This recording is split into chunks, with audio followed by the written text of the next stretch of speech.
ಯಾಕೆ ಇಷ್ಟೊಂದು ಅಂದ್ಕೋತೀಯ ಮಗಳೇ? ಸುಬ್ಬು ನಿನ್ನಿಂದ ದೂರ ಹೋಗಿದ್ದಾನೆ ಅಂತ ಯಾಕೆ ಅಂದ್ಕೋತೀಯ?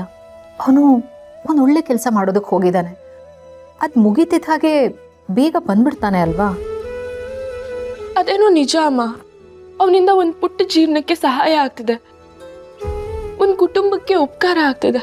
ಆದ್ರೆ ಈ ಸಹಾಯ ಮಾಡ್ತಾ ಮಾಡ್ತಾ ನಮ್ಮ ಜೀವನದ ಖುಷಿ ಕಳೆದು ಹೋಗ್ತಿದ್ಯೇನೋ ಅಂತ ಅನ್ನಿಸ್ತಾ ಇದೆ. ಶ್ರಾವಣಿ, ಯಾಕೆ ಇಷ್ಟೊಂದು ನೆಗೆಟಿವ್ ಆಗಿ ಯೋಚನೆ ಮಾಡ್ತಿದ್ಯಾ? ಸುಬ್ಬು ಆಗಲಿ, ಸುಬ್ಬು ಮನೆಯವರಾಗ್ಲಿ ಯಾರಾದರೂ ಕಷ್ಟದಲ್ಲಿದ್ದಾಗ ಸಹಾಯ ಮಾಡೋದಿಕ್ಕೆ ಅಂತ ಯಾವಾಗಲೂ ಒಂದು ಹೆಜ್ಜೆ ಮುಂದೆನೇ ಇರ್ತಾರೆ. ನಾನು ಕಷ್ಟದಲ್ಲಿದ್ದಾಗ, ನಿಮ್ಮ ತಂದೆ ಕಷ್ಟದಲ್ಲಿದ್ದಾಗ ನಮ್ಮ ಕೈ ಹಿಡಿದು ಕಾಪಾಡಿದವರು ಈ ಮನೆಯವರು.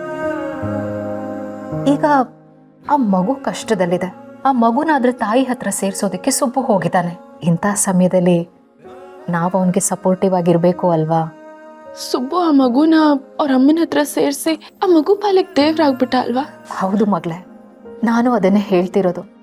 ಅಮ್ಮ, ನಾನು ಚಿಕ್ಕ ಮಗು ಆಗಿದ್ದಾಗ ನನ್ನ ಜೀವನದಲ್ಲೂ ಸುಬ್ಬು ಥರ ಯಾರಾದರೂ ಬಂದಿದ್ದಿದ್ರೆ ನನ್ನನ್ನು ನಿನ್ನ ಜೊತೆ ಸೇರಿಸ್ತಾ ಇದ್ರಲ್ವಾ?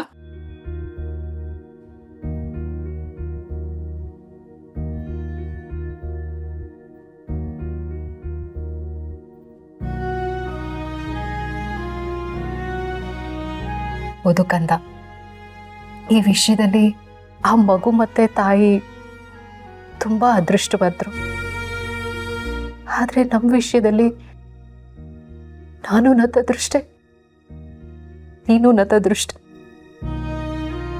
ಒಂದ್ ರೀತಿಲಿ ತಾಯಿನೇ ನಿನಗೆ ಶತ್ರು ಆಗ್ಬಿಟ್ಲು. ಹಾಗೆ ಹೇಳ್ಬೇಡ ಅಮ್ಮ.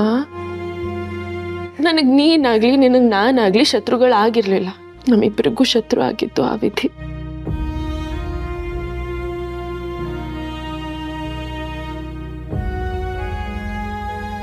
ನೀನ್ ಮಗು ಆಗಿದ್ದಾಗ ಸುಬ್ಬು ನಿನಗೆ ಸಿಗ್ಲಿಲ್ಲ ನಿಜ, ಆದ್ರೆ ಅವನು ಈಗ ಸಿಕ್ಕಿದ್ದಕ್ಕೆ ತಾನೆ ನಾನು ನೀನು ಒಂದಾಗಿತ್ತು. ಅವನು ನಿನ್ನ ಜೀವನದಲ್ಲಿ ತಡವಾಗಿ ಬಂದರೂ ಅವನ ಕರ್ತವ್ಯನ ಅವನು ಮಾಡಿದ್ದಾನೆ. ನಾನು ನಿನ್ನನ್ನು ಮತ್ತೆ ಸೇರಿಸಿದ್ದಾನೆ. ನಿಜವಾಗ್ಲೂ ಸುಬ್ಬು ನಮ್ಮ ಪಾಲಿನ ದೇವರು. ಹೌದಮ್ಮ, ನನ್ನ ಸುಬ್ಬು ನಿಜವಾಗ್ಲೂ ನನ್ನ ಪಾಲಿನ ದೇವರು. ಅವನು ಯಾವಾಗಲೂ ನಗ್ತಾ ಇರ್ಬೇಕಮ್ಮ, ಎಲ್ಲ ಇದ್ರೂ ಸಂತೋಷವಾಗಿರ್ಬೇಕು.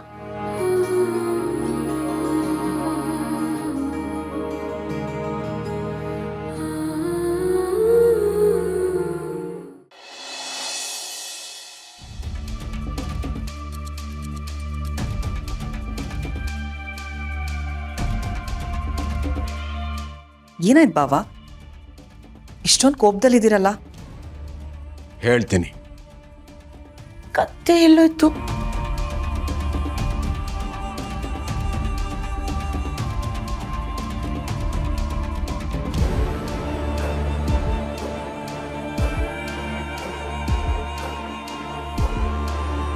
ಈ ಯಜಮಾನ ಹೆಣ್ಣು ಹೊನ್ನು ಮಣ್ಣು ಬೇಕಾದರೆ ಬಿಟ್ಬಿಡ್ತಾನೇನೋ, ಆದರೆ ಈ ಗನ್ನು ಅಂದರೆ ಬಾಚಿ ತಪ್ಕೋತಾನಲ್ಲಪ್ಪ.